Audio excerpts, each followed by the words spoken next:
Jay Hungate. I'm a sculptor, and this is my studio at 524 at Western Avenue Studios. This is where I do my stone carving, my clay work where I make the gargoyles and grotesques and chimeras out of plaster and cement. You can see some of the pieces here behind me.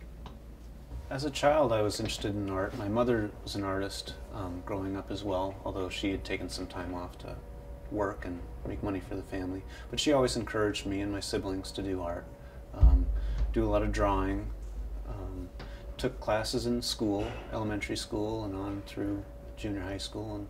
And then in high school, I kind of realized I needed to make a living, and graphic design was the thing that seemed to be the most logical choice for me.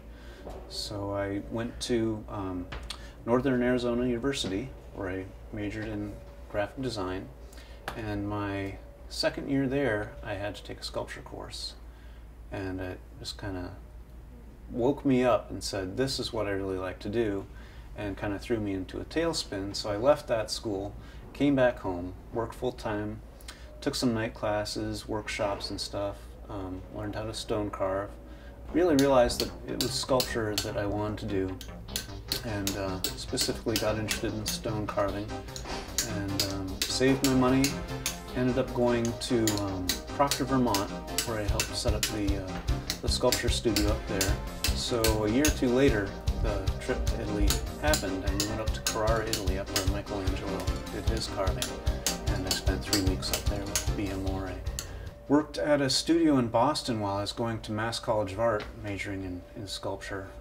There I met my wife, Christine, and this sculpture studio, we would do a lot of work for other artists, enlarging sculptures that they would bring to us, do the mold making, take the pieces to the foundry to be cast in bronze. And over the years, I learned probably as much in that sculpture studio that I use today as I did learn at Mass College of Art. I guess that class that I took when I was at Northern Arizona University, it really kind of woke me up to the love of working with my hands. As a kid, I loved to take things apart, put them back together. My bicycles were always a mix of different bicycles put together. And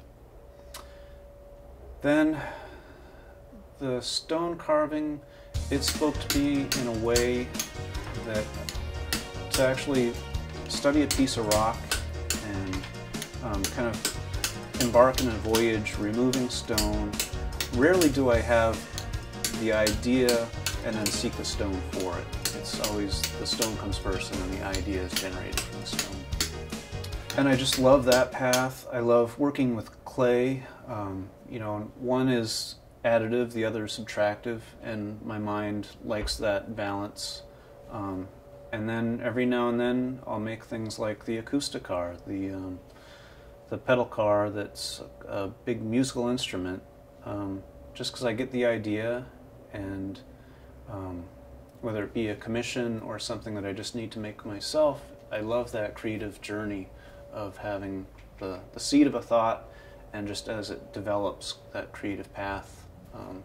And there's really never been anything other than sculpture that has done that for me. I've been inspired by a lot of different artists and art. I was fortunate when I was a kid that my mother would take me to the Museum of Fine Arts, and I would love going into the Egyptian exhibits and seeing the stone carvings, the mummies and all that. And then as I got older, I think when I was at Mass College of Art, there's much more of a vein of contemporary conceptual art. And there I learned about Marcel Duchamp, to look at things in different ways so that they aren't necessarily the object, they could be something else. Michelangelo, obviously, I love Michelangelo's work. I like Italian Renaissance work. Even just architecture from early 1900s. I love wandering around and looking at the medallions and relief carvings in buildings. I'm inspired by Art Deco, Art Nouveau, Giacometti. Loved his kind of stretched figures, Brancusi, Noguchi, Bernini, lots of different people I find inspiration from. The gargoyles, They are inspired, a lot of times they're inspired by mythology. Sometimes they are inspired just by picking a piece of clay and pushing it around, see what happens with it. Sometimes I make up my own mythology for the piece. Traditionally, like a griffin would be the head and wings of an eagle with the body of a lion. So like my griffin is my own version of what I think a griffin would be, same with Medusa and so forth. But once I have the piece finished in clay, to pretty much how I like it, I'll make what's called a waste mold from that, which is mixing up plaster, splashing it onto the clay. Once that's set, I pull the plaster off. It destroys the clay, but I'm left with the impression in the plaster. So I clean that up, seal that, fill that with plaster. Once that's hardened, I then chip off the mold and I'm left with a plaster copy of the clay. And at that point, it's almost as if I treat it like a carving, that I then go into the plaster and carve with knives and files. So it's almost like a soft stone for me at that point. A more complicated mold would be like for the coffee house Chester, where I would take the plaster original that I made and then paint layers of rubber onto it and then make a plaster shell to maintain the shape of the piece as I'm casting it. And so then to cast this piece I would mix up plaster and water and pour it into it, tapping it to get all the air bubbles out. Once that's set, I'll take it out of the mold and I'll clean it up, dry it, and then I'll paint it. And this is about molds for about 50 different pieces that I've made over the 20 years that I've been doing the gargoyles. My stone carvings, on the other hand, they're one-of-a-kind piece, and they really always come from the piece itself. I have stone from a lot from Vermont that I've picked up over the years. When I was in Carrara, Italy, the stone yards there have stone from all over the world, and so I spent my savings buying marble and shipping it back home. One piece in particular was a piece of Greek marble that was just so precious, I feel like I didn't have any ideas that were worthy of the stone until my wife, who is Greek heritage, became pregnant with our first child. And so I decided to do a piece about family. And it has two acanthus leaf brackets at the bottom, which represent my wife and I, bound by the wedding band, and then the seed of our child on top of that, growing from there. It's a piece that I've never finished. I'm not sure I'll ever really finish it, but that one's not going to be for sale. And then pieces like the Acousticar, that was a commission from the Revolving Museum. They wanted to have a piece that they could show in the museum that kids could play with, and then they also wanted to have something that they could roll out in the summer for various events that would be an interactive piece. They didn't specifically say what they wanted, they thought I might enjoy making something. And Jerry Beck showed me some antique organ pipes that he had in storage. And he also mentioned that one of the programs there's going to be an antique car show involved. And somehow that just clicked in my head that, oh, I'm going to make a hot rod. And these are going to be side pipes on a little hot rod. And I'll make it musical instruments. And it was one of those, it started with that seed of an idea. And as I worked, it's like, oh, I can do this on it. Oh, what if I do this? And it's one of those fun things that from the beginning you never would have seen where it was going until it was finished. There's really 4 different areas that I do of my artwork. There's the clay work to become the plaster and cement gargoyles.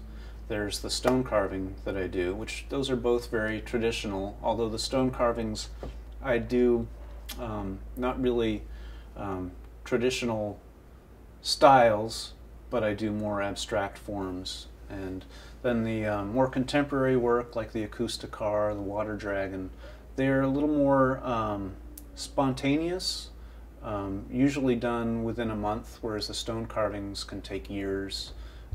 The clay pieces take several weeks, although I tend to start one and put it aside, start another one, put it aside. So I might have 8 different pieces going at once. In the 16 years I've been in Lowell, I've contributed different ways. Back in my old space, the 3,000 square foot space, at nights we would actually have a group of artists mingle and get together and talk about what could we do to make Lowell a better place, a place for us. And that group eventually became the Arts League of Lowell. So I was one of the founding members of that. And I've been fortunate to have experienced the influx of artists to Lowell. For a long time there was just a handful of us struggling really hard, and the city came up with the idea of promoting artist spaces, and we did our part letting other people know. I've been fortunate to have been in right places at right time to get this studio. Within a matter of weeks, I had my first commissions coming in here. The revolving museum, when it was on Shattuck Street, was a great dynamo of artistic energy, and they commissioned me to do a lot of the things I do, the water drag and the acoustic car, and just were very encouraging, and it was kind of a synergy that would happen, that they would give and we would give, and I think the momentum just keeps growing. There's no looking back. Lowell just keeps getting better and better. I think my art has changed. It fluctuates in scale. Most recently I've done a lot more. The commission work I've done has been larger scale. Most recently the statue of St. Margaret for St. Margaret's Church on Stevens Street was a wonderful experience for me. It was certainly daunting. It was the most stressful but the most enjoyable, the one that made me grow the most. At the same time, I was invited to a symposium in Acton where I carved a 10-ton block of granite. It's not quite finished. I still have work to do on it. But these are all things that have been an enormous challenge, but very rewarding and fulfilling as far as bringing me to a new spot. And it's a direction I like to see myself going and doing public art, things that are durable. While I love doing temporary public art, I'd love to do something that's going to last lifetimes, and my kids can see and say, my dad made that. When I moved here, I had to pay to have my walls extended, so I've got completely enclosed studio, which is great and bad. Those walls are insulated. My exterior walls are not insulated, so windy, cold winter days it's cold in my studio. But I also have 2 walls of windows, so I get morning light in one, and as the sun wraps around I get afternoon light in the other. Summer it can be very hot, but I open the windows and I get a wonderful breeze through here. I've got double doors, so I can open those wide and move stuff in and out, make plenty of room for visitors to come in.